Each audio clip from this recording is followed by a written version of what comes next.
वो क्या किसी ने खूब कहा है कि सोचने से मिलते नहीं तमन्नाओं के शहर, मंजिल को पाने के लिए चलना भी जरूरी है। और कल अब्दुल समद के बल्ले का चलना भी जरूरी था और फिर हमने देखा कि उनका बल्ला सिर्फ चला ही नहीं बल्कि सर चढ़कर बोला है। समद के लिए भी ये रास्ता वैसे बहुत मुश्किल था। केकेआर के खिलाफ जब वो खेल रहे थे तो वहां पर उन्हें वो मौका मिला था। एक ओवर में 9 रन की दरकार थी हैदराबाद को जीत के लिए, लेकिन अब्दुल समद वहां पर भी असफल होते हैं। फिर उसके बाद कल हमने देखा, कल उन्हें दूसरा मौका मिला राजस्थान के मैच में, जहां उनके टीम को एक गेंद में जीत के लिए 5 रन चाहिए थे। तो वहां पर भी समद के हाथ निराशा लगी। जहां पर एक गेंद में 5 रन चाहिए थे, वहां पर वो उस गेंद पर कैच आउट हो जाते हैं। लेकिन कल के ही दिन फिर से किस्मत ने उन्हें तीसरा मौका दिया, जहां पर जीत के लिए उन्हें एक गेंद में 4 रन चाहिए थे। लेकिन कल जब उन पे किस्मत मेहरबान हुई तो समद ने वो तोहफा अपने दोनों हाथों से कबूल किया। पहली बार असफलता, दूसरी बार असफलता, लेकिन तीसरी बार ही डन इट। और कल का ये मैच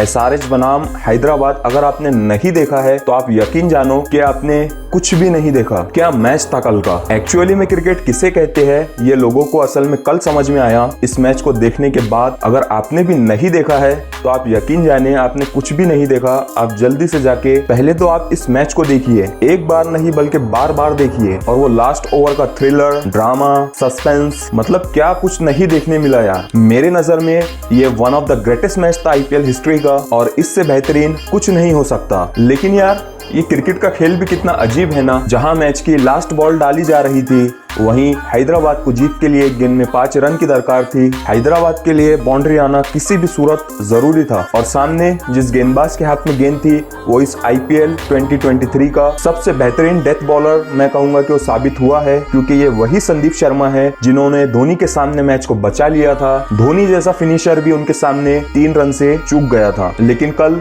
वक्त कुछ और था, सामने वाली टीम कुछ और थी, स्टेडियम कुछ और था और सामने वाला प्लेयर भी कुछ और था। लेकिन एक पल में जहां लगा कि समद ने जो आखिरी गेंद पे शॉट मारा वो सीधा जॉस बटलर के हाथ में, एक पल में राजस्थान मैच जीत गया था। राजस्थान के डगआउट में वो हर्षोल्लास शुरू हो चुका था। तो वहीं दूसरे ही पल में अंपायर नो बॉल का सिग्नल करते हैं। वहीं राजस्थान की खुशी धरे के धरे रह जाती है नो बॉल होने के कारण। अब हैदराबाद को चाहिए थे एक गेंद में 4 रन। अब्दुल समद को शायद किस्मत ने मौका दिया था और अगले ही पल समद उस गेंद पर छक्का लगा देते हैं और इस तरीके से हैदराबाद मैच को जीत लेती है। मतलब आप सोचिए जरा, समद कैच आउट, राजस्थान उस मैच को जीत चुकी, अगले ही पल वो गेंद नो बॉल डिक्लेयर होती है और उसके अगले ही पल जहां एक गेंद में 4 रन चाहिए थे, समद सीधा शॉट, स्ट्रेट शॉट सामने की तरफ 6 रन लगा के अपनी टीम को मैच जिता लेते हैं और इस तरीके से हैदराबाद 212 रन के टारगेट को डिफेंड कर लेती है। तो ये क्रिकेट है, यहाँ पे सब कुछ पॉसिबल है, यहाँ पे बहुत कुछ देखने मिलता है और इसी तरीके के रोमांचक मैच और इसी तरीके के थ्रिलर, सस्पेंस और ड्रामे से भरे हुए मैचेस IPL को भी खास बनाते हैं। इस तरीके के क्लोज मैचेस ही IPL की शान है। तो अब बात कर लेते हैं हम पूरी मैच पे। कल राजस्थान के रजवाड़े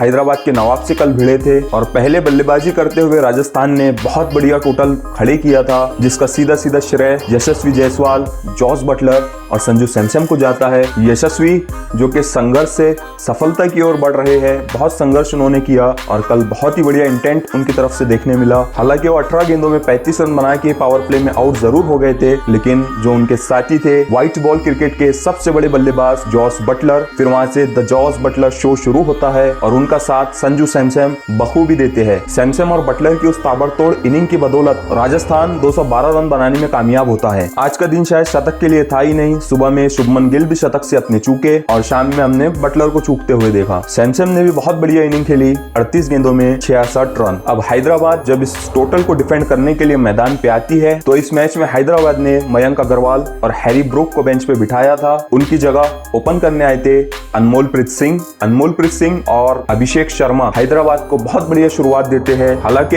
अनमोलप्रीत आउट जरूर हो जाते हैं, लेकिन वो जब तक आउट होते हैदराबाद के स्कोर कार्ड पे 54 रन की साझेदारी लग चुकी थी। लेकिन उसके बाद त्रिपाठी और क्लासन ने क्या बल्लेबाजी की, मतलब कि गजब, मजा आ गया उनको कल देखकर। त्रिपाठी बड़े दिनों के बाद में आज रंग में नजर आ रहे थे और क्लासन आज उन्हें जल्दी प्रमोट किया था, वो भी बहुत बढ़िया तरीके से मार रहे थे। 212 के स्ट्राइक रेट से वो खेल रहे थे। लेकिन वो युजवेंद्र चहल के स्पेल का आखिरी ओवर, 18वां ओवर, जहां वो सिर्फ 3 रन देके 2 महत्वपूर्ण विकेट निकाल लेते हैं। माकरम और त्रिपाठी को वो आउट कर देते हैं वहां पे। और हैदराबाद को अब जीत के लिए चाहिए थे 12 गेंदों में 41 रन। 41 रन डिफेंड करना वैसे तो बहुत ज्यादा मुश्किल है, लेकिन हैरी ब्रूक, जिन्हें हैदराबाद ने बहुत समय से अपने टीम में बनाए रखा था, कभी उनसे मिडिल में बल्लेबाजी कराएगी, कभी उनसे ओपन कराया गया, कभी उनसे फिनिश कराया गया। मतलब हैदराबाद ने हैरी ब्रूक को कहाँ मौका नहीं दिया, हर जगह पे हर पोजीशन पे उनको मौका दिया गया। लेकिन पिछली 10 इनिंग हम हैरी ब्रूक की अगर उठा के देखें तो सिर्फ एक शतक के हमें दूसरा कुछ भी नहीं नजर आता है। लेकिन कल उनके जगह खेल रहे थे ग्लेन फिलिप्स, और हमें भी ये लगा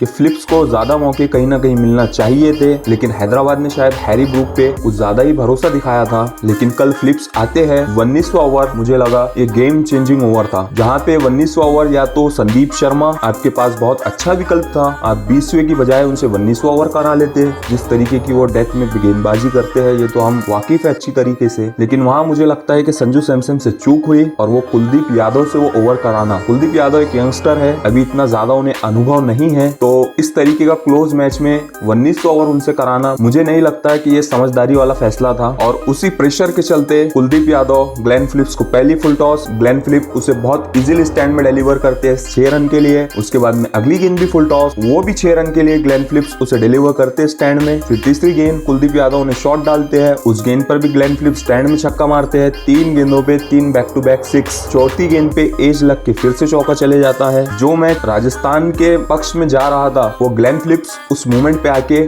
उस मैच का पूरा नक्शा ही बदल देते हैं। 6-6-6-4 बहुत बढ़िया गजब की बल्लेबाजी ग्लेन फिलिप्स ने कल की है। और अगर आप 6 गेंदों में 25 रन मार के आप आउट हो जाते हैं तो ये कहीं से भी खराब इनिंग नहीं मानी जाएंगी। तो कल ग्लेन फिलिप्स ने अपना काम किया, उसके बाद वाली गेंद पे जरूर आउट हुए। तो टोटल उस ओवर में 24 रन आए 19वें ओवर में, जहाँ पे ग्लेन फिलिप्स ने Kuldeep Yadav on the remand लिया था और वो शायद मैच चेंजिंग ओवर था। लेकिन आखिरी ओवर में भी हमें वो 3 मोमेंट हम कभी भूलेंगे नहीं। पहली ही गेंद पर अब्दुल समद, जो कि हैदराबाद की आखिरी उम्मीद थी, ओबिड मकाय उनका बहुत ही हलवा कैच छोड़ देते हैं। मोमेंटम पूरा हैदराबाद की ओर शिफ्ट हुआ, वो कैच नहीं था असल में, वो पूरा मैच था। उसके बाद में अब्दुल समद ने जो छक्का मारा है यार, कमाल, मतलब लाजवाब। रूट कमाल की एफर्ट थी जो रूट की भी वहां पर, लेकिन वो छक्का रोकने में नाकामयाब रहते हैं और लास्ट गेंद में रह जाते हैं एक गेंद में केवल 5 रन। संदीप शर्मा बहुत बढ़िया गेंद वो डालते हैं, लेकिन अब्दुल समद का वो शॉट सीधा बटलर के हाथों में जाके बैठ जाता है। तो उस मोमेंट पे लगा कि हैदराबाद मैच हार चुका है, राजस्थान ने अपनी जीत दर्ज कर ली है। लेकिन फिर अगले ही पल वो सायरन की आवाज आती है पीछे से, एम्पायर का सिग्नल नो बॉल का मिलता है। और किस्मत का जब आपको साथ होना बॉस, तो आपका कद बहुत ऊपर बढ़ जाता है। और यही चीज हमको कल देखने को मिली। जब अब्दुल समद पे किस्मत मेहरबान हुई तो अब्दुल समद ने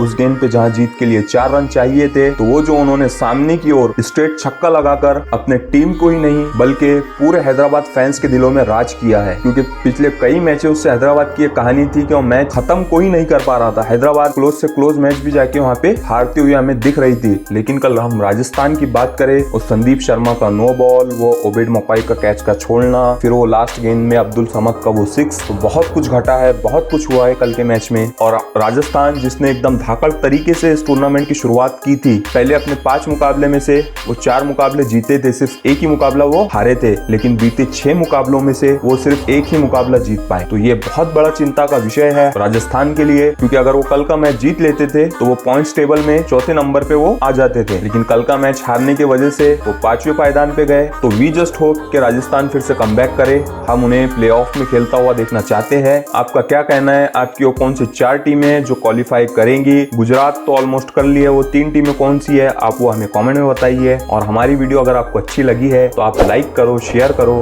और हाँ, याद से सब्सक्राइब करना ना भूलें, क्योंकि इसी तरीके की इंटरेस्टिंग वीडियो अगर आप सब्सक्राइब नहीं करेंगे तो आपको देखने को नहीं मिलेंगी। तो आप जल्दी से जाके सब्सक्राइब करो और साथ ही बेल आइकन को भी प्रेस कर दो ताकि रेगुलर नोटिफिकेशन और अपडेट्स आपको मिलती रहे।